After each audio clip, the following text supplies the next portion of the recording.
तो welcome guys. आज के इस लेक्चर में मैं आपको बताऊंगा minimum phase transfer function, non minimum phase transfer function और ऑल पास फिल्टर के बीच डिफरेंस क्या होता है, जिसमें बहुत सारे एग्जाम में आपको कुछ क्वेश्चंस पूछ लिए जाते हैं। तो ये बहुत इंपॉर्टेंट कॉन्सेप्ट है, ध्यान से पढ़िएगा।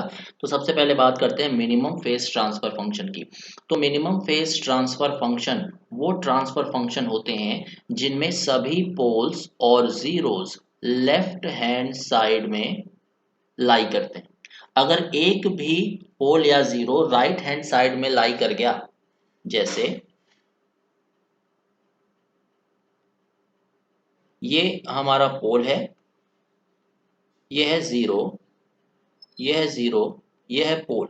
तो इसमें सारे पोल और जीरो क्या कर रहे हैं, ये इस इमेजिनरी एक्सिस के लेफ्ट हैंड साइड लाई कर रहे हैं। तो ये हमारा क्या हो जाएगा, minimum phase transfer function. Correct. और अगर एक भी पोल या जीरो राइट हैंड साइड लाई कर जाएगा तो ये कैसा हो जाएगा, नॉन मिनिमम फेज। अब इसे मिनिमम फेज क्यों बोला जाता है, क्योंकि जब हम minimum phase, non minimum phase और ऑल पास फिल्टर को कंपेयर करते हैं तो सबसे कम फेज हमें इसी में मिलता है। चलिए देखते हैं कैसे। तो इसे मिनिमम फेज क्यों बोला जाता है, हम इसका ट्रांसफर फंक्शन ले लेते हैं। तो K one plus s T one divided by one plus s T A one plus s T B. यहाँ पे जो टी दो पोल्स हैं हमारे पास लेफ्ट हैंड साइड, एक जीरो है लेफ्ट हैंड साइड। तो चलिए अब हम क्या कर देते हैं, एस को रिप्लेस कर देते हैं जे ओमेगा से, ताकि हम इसका एंगल निकाल सकें। तो K one plus j omega T one divided by one plus j omega T A one plus j omega T B. ठीक। अगर हमें इसका एंगल निकालना पड़े तो आप निकाल सकते हो। Angle of t j omega कितना हो जाएगा, tan inverse omega T one minus tan inverse omega T a minus tan inverse omega T b. तो चलिए वैल्यूज पुट करके देख लेते हैं। At t is equal to zero, sorry, omega t is equal to zero या omega is equal to zero, frequency पे चलते हैं। वन सेकेंड, नोट करिएगा। At omega is equal to zero, जब ओमेगा की वैल्यू जीरो होती है यानी इनिशियल फ्रीक्वेंसी पे, तो ओमेगा की वैल्यू इस इक्वेशन फर्स्ट में जीरो रख दीजिए। तो एंगल हमें ट्रांसफर फंक्शन का मिल जाएगा जीरो। आप वैल्यू पुट करके सॉल्व कर सकते हो। और वहीं at omega tends to infinite, अगर हम इनफाइनाइट रखते हैं तो एंगल ऑफ ट्रांसफर फंक्शन हमें कितना मिल जाएगा, बताइए। ये मिल जाएगा माइनस 90। राइट। तो इनिशियल एंगल हमें मिल रहा है 0 डिग्री और फाइनल एंगल हमें मिल रहा है -90। मतलब फाइनली हम मैक्सिमम कहाँ तक जा सकते हैं, -90 तक जा सकते हैं। इसी को बोला जाता है मिनिमम फेज ट्रांसफर फंक्शन। तो अगर हम इसका एंगल प्लॉट बनाते हैं, फेज प्लॉट, तो ये है omega is equal to zero. तो यहाँ से हम शुरू करते हैं और फाइनली हम कहाँ तक जा रहे हैं, 200, सॉरी -90 तक। करेक्ट। तो टोटल हमें जो फेज डिफरेंस है वो कितने का मिल रहा है, 90 डिग्री का। तो ये मिनिमम फेज ट्रांसफर फंक्शन की प्रॉपर्टीज होती हैं जो आपको पूछा जाता है। नेक्स्ट हम पढ़ते हैं non minimum phase transfer function. तो non minimum phase transfer function, अभी मैंने क्या बताया, ये मिनिमम फेज वो ट्रांसफर फंक्शन होते हैं जिसके सारे पोल्स और जीरोस लेफ्ट हैंड साइड में लाई करें। और अगर एक भी पोल या जीरो राइट हैंड साइड में लाई कर गया तो वो कैसा हो जाएगा, नॉन मिनिमम फेज। तो फॉर एग्जांपल इसका पहले जो नोट पॉइंट है वो लिख लीजिएगा। Either a pole and zero must lie on right hand side of imaginary axis, right, is called non minimum phase transfer function. तो यहाँ पे हम कोई भी एक एग्जांपल ले लेते हैं। तो ट्रांसफर फंक्शन का हमने एग्जांपल ले लिया, कुछ भी ले लेते हैं, के 1 - ST1 divided by 1 + STA 1 + STB। तो हमने यहाँ पे क्या कर लिया है, जो पोल है उसे राइट हैंड साइड ट्रांसफर कर दिया है, सॉरी जो जीरो है उसे राइट हैंड साइड ट्रांसफर कर दिया, बाकी जो दोनों पोल्स हैं वो उसी जगह हैं। तो ये सेम एग्जांपल है मिनिमम फेज वाला, बस हमने पोल को राइट हैंड साइड भेज दिया है।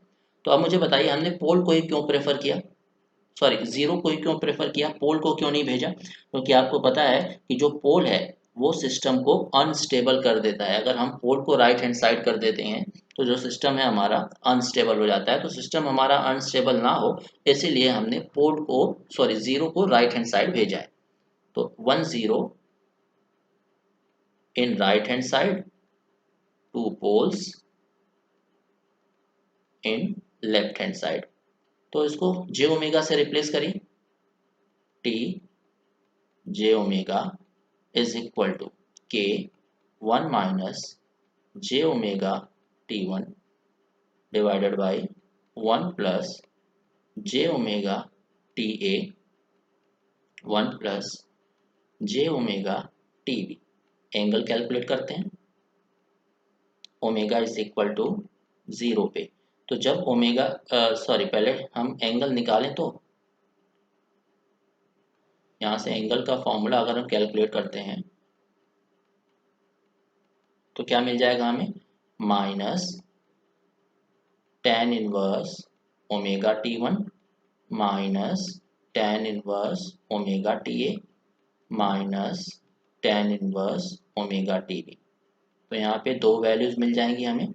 एक बार ओमेगा यानी फ्रीक्वेंसी की इनिशियल वैल्यू रखिए, तो ट्रांसफर फंक्शन का जो एंगल है वो कितना मिल जाएगा आपको, 0। ठीक, अगर एक बार ओमेगा की वैल्यू फाइनल रखते हैं दैट इज इनफाइनाइट, तब हमें ट्रांसफर फंक्शन टोटल हमें कितना एंगल दे रहा है, -270। तो इसका जो फेज प्लॉट है वो कैसे बन जाएगा, इनिशियली जब ओमेगा की वैल्यू 0 थी तो ये 0 था, फिर बाद में ये इंक्रीज हो गया -270 पे। तो यहाँ पे टोटल हमें फेज शिफ्ट कितने का देखने को मिल रहा है, 270 का। मिनिमम फेज में कितने का देखने को मिल रहा था, 90 का, राइट। तो किस में ज़्यादा मिला हमें, नॉन मिनिमम फेज में ज़्यादा मिला। चलिए देखते हैं थर्ड पे तीनों को कंपेयर कर लेंगे, that is all pass filter. तो ऑल पास फिल्टर किसे बोला जाता है, ऑल पास फिल्टर उसे बोला जाता है, उस ट्रांसफर फंक्शन को बोलते हैं जिसके पोल और जीरो अलग अलग साइड में हो।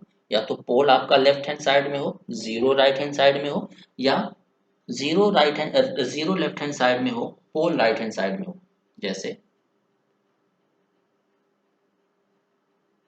चलिए मैं 2-4 एग्जांपल आपको करवा देता हूँ।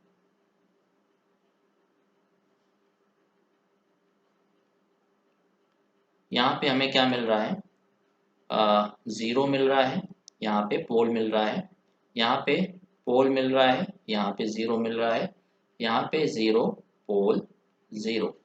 तो ये बताइए यहाँ पे ज़ीरो लेफ्ट हैंड साइड में है, पोल राइट हैंड साइड में है, मतलब ये ऑल पास फिल्टर है। यहाँ पे पोल लेफ्ट हैंड साइड में है, ज़ीरो राइट हैंड साइड में है, मतलब दोनों सेपरेट है, मिरर इमेज है, मतलब ये ऑल पास फिल्टर है। यहाँ पे ये मिरर इमेज नहीं है, मतलब यहाँ पे पोल और जीरो एक साथ लाई कर रहे हैं, मतलब ये ऑल पास फिल्टर नहीं है। ठीक, तो इसका कोई एग्जांपल ले लेते हैं। तो ट्रांसफर फंक्शन कोई भी एक ले लेते हैं। तो टी एस क्या हो जाएगा, 1 - ST/1 + ST। हमने ये बताइए फिर से जीरो को ही क्यों राइट हैंड साइड लिया है, क्योंकि अगर पोल को राइट हैंड साइड लेते हैं तो सिस्टम अनस्टेबल हो जाता है। आप ले सकते हो, कोई प्रॉब्लम नहीं है, but to get rid of that instability point हमने इसको प्रेफर किया है कि जीरो को ही राइट हैंड साइड कर देते हैं। जे ओमेगा से ट्रांसफर कर दीजिए एस को, ये हो जाएगा 1 - j omega T/1 + j omega T. Angle कैसे निकालेंगे हम, ये हो जाएगा angle T j omega is equal to minus tan inverse omega T minus tan inverse omega T, ये हो जाएगा -2 टेन इनवर्स ओमेगा टी। अब इसमें एक बार ओमेगा की वैल्यू 0 पुट कर देते हैं, ओमेगा की वैल्यू 0 कर दीजिए, ओमेगा की वैल्यू इनफाइनाइट कर दीजिए, तो यहाँ पे हमें एंगल कितना मिल जाएगा, एंगल टी जे ओमेगा ये मिल जाएगा 0, और angle T j omega tan inverse infinite क्या हो जाता है 90, तो ये हमें मिल जाएगा -180। ये आपको समझ में आ रहा है। तो यहाँ पे हमें फेज शिफ्ट मिल रहा है 180।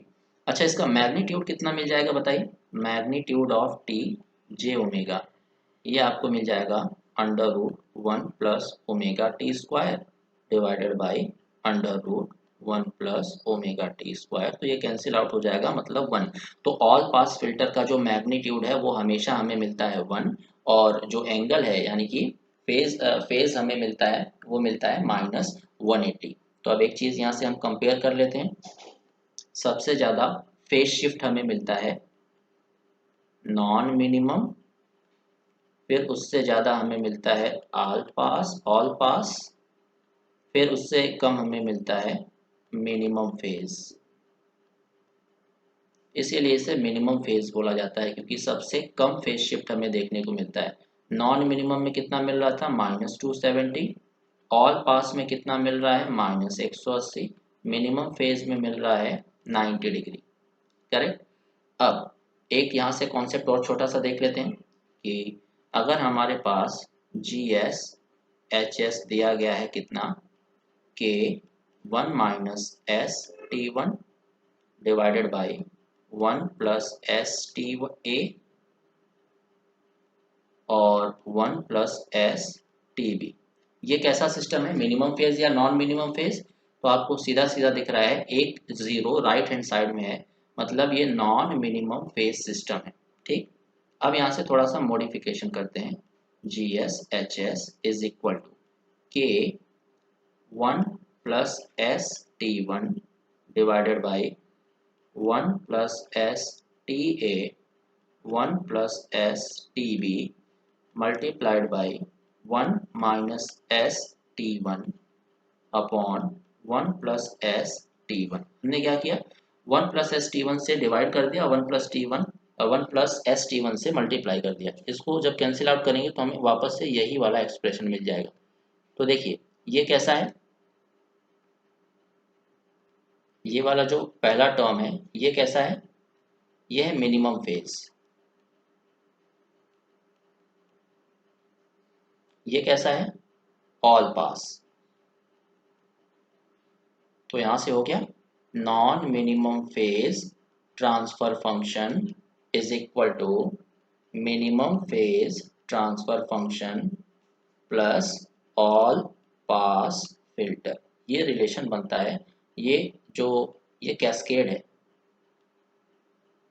अगर हम मिनिमम फेज ट्रांसफर फंक्शन और ऑल पास फिल्टर को कैस्केड कर देते हैं तो हमें non minimum phase transfer function मिल जाता है। तो ये कंप्लीट कॉन्सेप्ट है इसका, इसे देख लीजिएगा। चलिए मिलते हैं नेक्स्ट क्लास में, चैनल को सब्सक्राइब करना मत भूलिएगा। Thank you very much.